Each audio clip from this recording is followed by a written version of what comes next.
Welcome to the Retire with Peace podcast, the podcast where we help you create a fulfilling and stress-free retirement. Each week, we bring you expert advice, practical tips, and inspiring stories to help you plan and live your best retirement life. Whether you're nearing retirement or already enjoying your golden years, this podcast is here to support you every step of the way. Let's embark on this journey together and discover how to retire with peace.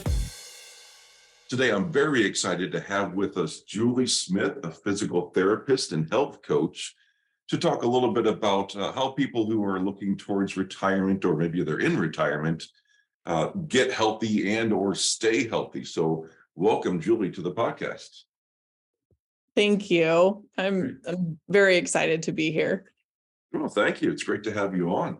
I guess let's kick it off with a little bit about you, because I know you have a background of going from being what I would say is maybe more of a, I don't want to say traditional physical therapist, but kind of a physical therapist in a more systematized environment. And now you're out on your own and able to help people that way. But I know that you took a path to get there, and you're very happy now and doing a whole bunch of other stuff. So I won't steal your thunder. I'll let you talk about where you came from and what you're up to now.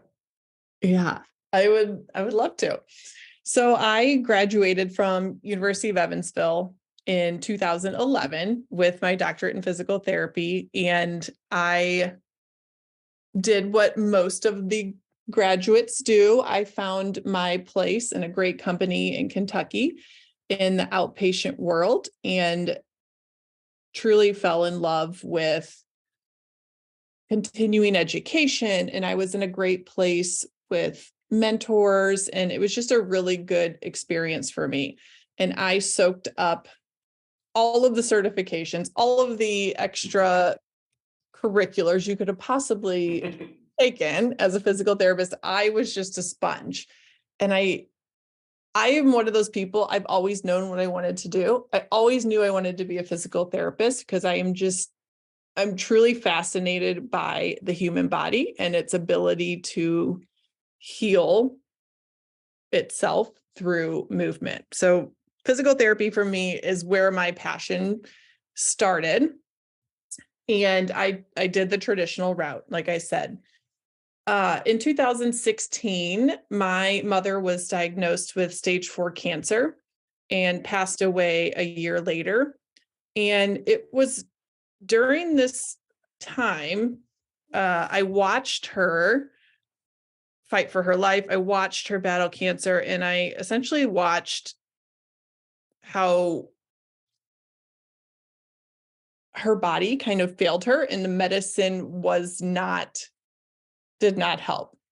And so it was during that year that I truly fell in love and was very intrigued by how can we better support our body holistically.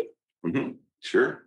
And it was during that year that I knew I had to dig into this more. So I enrolled at the Institute for Integrative Nutrition, where I became a health coach. And it was during that program that I truly realized that health is more than just diet and exercise.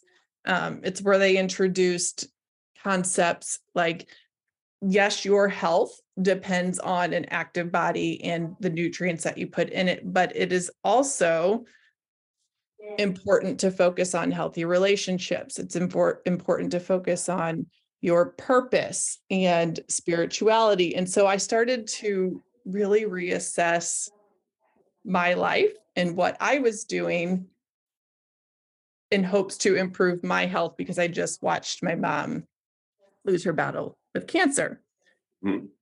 So from there, I started coaching individuals, not only in exercise prescription and physical therapy, but I started to introduce to people like, hey, let's look at how your relationships are impacting your health. Let's look at your career. Is it something that gives you purpose, or is it sucking the life out of you? Yes. Let's look at your spirituality, right? And so I started to create these programs around this holistic way of looking at health. And it's morphed into multiple projects, as you could probably imagine. I do one-on-one coaching. I do intimate retreats where we dig into the tools, resources needed to truly step into your purpose and show up as you are meant to be. And then I also am still very passionate about physical therapy. And I have created a practice where I don't have to see 800 patients a day. I can see one patient for an hour. Insurance does not tell me what to do. And it's just a beautiful thing. But it all came about after watching my mom essentially fight for her life, and then me reevaluating what I was doing with my life. Great, great. So yeah, so it sounds like that was about 6 or 7 years ago. You kind of started the journey, and then I believe, was it 2 or 3 years ago, you started your own practice, like you said, where Yeah. You're not tied to a particular health system or health insurance. You're able to really set your own program with patients and help them one-on-one. Exactly. And even more recently, you have some new projects where you're, like you said, you're still doing the health coaching. I know you just launched your first podcast. It was Conversations with Jules and Ange. You Yep. launched that on February 14th. So just another avenue where you're out there helping people. Right. Yeah, the podcast so Ange is the other woman that helps with the retreats. And as we have been doing the retreats for the past couple years, we knew we wanted to help in a different way and help more people. And so the podcast is just another way for people to get exposed to the content that we're teaching, right? Like, Sure, how can right. let's look at your relationships. Let's look at what you're doing for a career. And so the podcast has been a very, very, very fun project for me that I Yes. wasn't really anticipating. That's right. That's right. Yeah. So, but your primary focus still is the physical therapy practice and what you're doing there. And you talked a lot about, yes, you need to have your movement, you need to have good diet, but then you also talked about the spiritual and relationship aspect. I guess, what has been your view as you work with people who are either in retirement or coming up close to retirement? What have you found to be some of the most helpful things for them to be focusing on to stay healthy overall? Healthy being physically, mentally, spiritually, emotionally, everything. What have you found to be the keys? Oh, I love that. Well, let's start with my physical therapy part first. I still work in an assisted living facility occasionally. So I am with elderly at least weekly. And Mhm. the biggest thing that I could recommend for the aging population is to either stay active if you are currently active, or to get on some type of exercise program. And here's why. Our muscle mass decreases approximately 3 to 8% per decade after the age of 30, which is actually pretty young. And this rate of decline, unfortunately, is higher after the age of 60. Mm. So just because of our age, our muscle mass is decreasing, right? So when we Right. have loss of muscle mass, we have loss of strength, we have loss of function, and it's a big contributor to disability in older people. It's going to lead to falls. It's going to lead to you being unable to get off the floor when you do fall. It makes it hard to get out of bed. Sure. It makes it hard to get dressed. It makes it hard to do anything. So what could you do to help prevent this decline? Because it's going to happen. However, they have found that resistance training, and what I mean by resistance training is lifting weights or using a resistance band, can help to offset that muscle decline. Sure. right? So if you could do one thing to help prevent this, it is to get active or to stay active. And of course, if this is new for you, if you've never worked out in your life, 100% you need to, one, consult your physician to make sure that your body is ready to do it. And then two, I highly suggest finding a personal trainer or a physical therapist to help you navigate that program. Absolutely. So would the physical therapist or personal trainer, I assume, give you a very specific program tailored to your needs based upon their evaluation of your mobility and your strength with certain movements? Is that a Yes. fair statement? Okay. Yes, exactly. So when patients like this come to me, these are actually my favorite patients. They'll come to me and they're like, hey, I want to work out.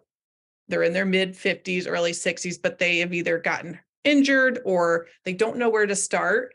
I typically will do a physical therapy evaluation on them, which means I look at every joint in their body. I look at how it moves. I look at how strong it is. And then from there, I will create a program based upon the findings in that evaluation. Nice. Yeah. So then they have a custom program to start on. Right. And then when they're working with you, do they see you once a week or twice a week, or how, like, what's the frequency in which you've given them this program? How often do they see you? Do you want to see them once a week or once every couple of weeks, or how often do you want to make sure that they're moving properly, I guess is what I'm trying to ask.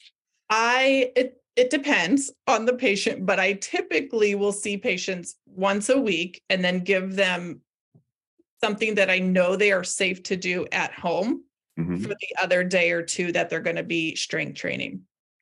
Great. Because I also recommend strength training 2 to 3 times a week. So one time with me, typically in the clinic, and then another day or two on their own. And that's been written out by me as well. Good. And I assume you get to enjoy seeing a lot of progress over time, just seeing them get stronger and more confident in what they're doing. Yeah. Yeah. There's one patient in particular who works out with a personal trainer, and he kept getting stuck on his lifts. He wasn't seeing any progress with his weightlifting. And so he came to me with a very tight hip, Mm. sore knee. And so we got his joints moving better. And then all of a sudden his workouts with his trainer got so much better and his strength has just skyrocketed. Yeah, absolutely. Sometimes, like you said, if you can't move something properly, or if maybe you're just slightly off in how you're moving Yes. that joint or that muscle, it can make a gigantic difference. Yeah. Yeah, that's great. And so when you have people come in to see you, is that engagement just focused on the physical part? Or are you also talking with them about diet, about relationships, or is that something totally separate that's just in the retreat experience that you put on? No. So if the Okay. patient, I don't hammer them with that the first visit. Sure. Right. But Yes. if the longer we work together, the more I kind of sneak it in and I kind of see if they're open to it. And if they Yes. are, game on, we talk Sure. about it. Yeah, you don't want to hit them right off the bat and have them say, "That's not what I came here for." Right. Yeah. Yeah. But for sure, if the patient is open to it, I will weave that into any client that I can, because it is such an important part of our health. Sure, sure. So in addition to the resistance training, which, like you said, is extremely important and probably very underutilized by an older crowd, is there anything else? Is like walking, running, swimming? Is there any cardio or just kind of day-to-day activities that would be Yes, helpful for that? that's it. Yeah, that's a great point. In addition, so resistance training 2 to 3 times a week. And then in addition to that, and this is from the American Heart Association, Mhm. they recommend 150 minutes of moderate exercise per week. Okay, so that's walking. That would be a light bike ride, could be elliptical if you've got an elliptical. And so that's about 30 minutes a day, 5 days a week, if you want to break it down into 5 days, or you could break it down into 7 days, but 150 minutes typically of moderate exercise. And moderate exercise is all based on your heart rate. Okay. Yeah. Yeah. So based on your 220 minus your age is like your max heart rate. Mhm. And then a moderate would be like 50 to 70% of that heart rate. Oh, good. Okay. Yeah. That makes sense. Yeah. Good. So in addition to that resistance training, just staying moving. Yes, Maybe not absolutely every day, but pretty close to it. it is. Yeah. Yeah. Good. Yeah. And So, I think people are missing how important just moderate movement is. right.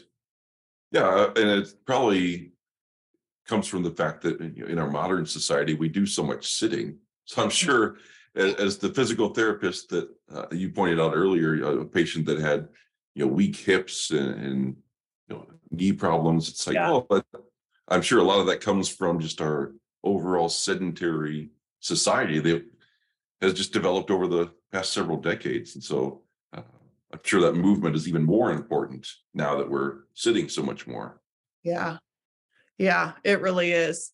Stand up Yeah. desks if you can get one. That's right. That's right.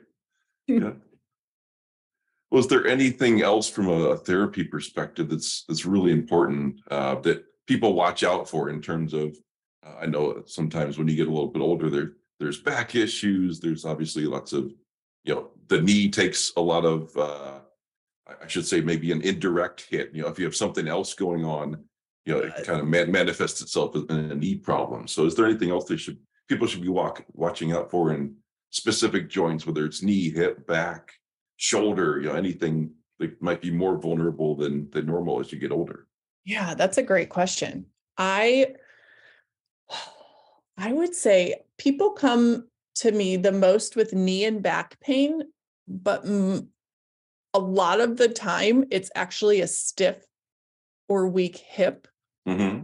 So if you were going, and of course the back is stiff as well, but a lot of times when we clean up the hips, the joints above and below it actually start to perform better. Nice. And they're sneaky. The hips are sneaky. So if you're going to do stretches, if you're going to do mobility work, make sure you're not skipping the hip because you don't have pain there. Sure.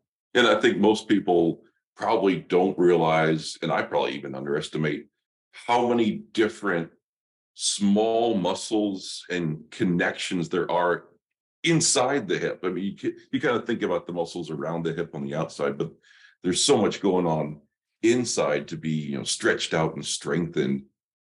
It probably does require kind of a specific program that you would give patients. Yeah. Yeah. There's there's a lot going on at the hip. Absolutely. Great. So I guess how can you help people? I know, like you said, you have your physical therapy practice. You've got the new podcast. You even have a Facebook page where I do. I've seen you put out videos on different mobility exercises and things to be watching out for. But if somebody's looking for help in this area, what would be the best way for them to get help from you? Yeah. So the best way, I do have a website and I can send it to you. You can link it in the show notes. It's Great. juliefittsmith.com. That would be the best place to start. You can go hear my story, read a little bit about me. And then I also have a booking part section. That's not the right word, widget. I don't know. Yeah. Right. On my website that you can go and book a free screen. So anytime I'm meeting someone for the first time, I like to do what's called a free consult. You come in, we do an evaluation and see if I'm a good fit for you and you are a good fit for me. Okay. And it's just a great way to kind of get started and see if I could help you reach your goals. And then a very easy way to start interacting with content and learning about stretching and mobility is to go to my Facebook page, which is Dr. Julie Fittsmith, and listen to the podcast that just started this week. Yes. Conversation with Jules and Ange, and I can send you the links to all those. Yeah, that'd be wonderful. But we'll put them in the show notes, and that way people know where to find you and they can find more information about you and all the good content you're putting out there now. Yeah, it's fun. Good. Well, I very much appreciate you being on the podcast with us. This was great to learn all about the movements and how to stay healthy as you get older. So thank you very much for joining us today. Thank you for having me. Thanks so much for tuning into this episode. I really appreciate your support and hope you found value in the conversation. If you enjoyed it, be sure to subscribe, leave a review, and share it with someone who might benefit from it. Your feedback helps keep the show growing. Until next time, take care and stay strong as we learn to retire with peace.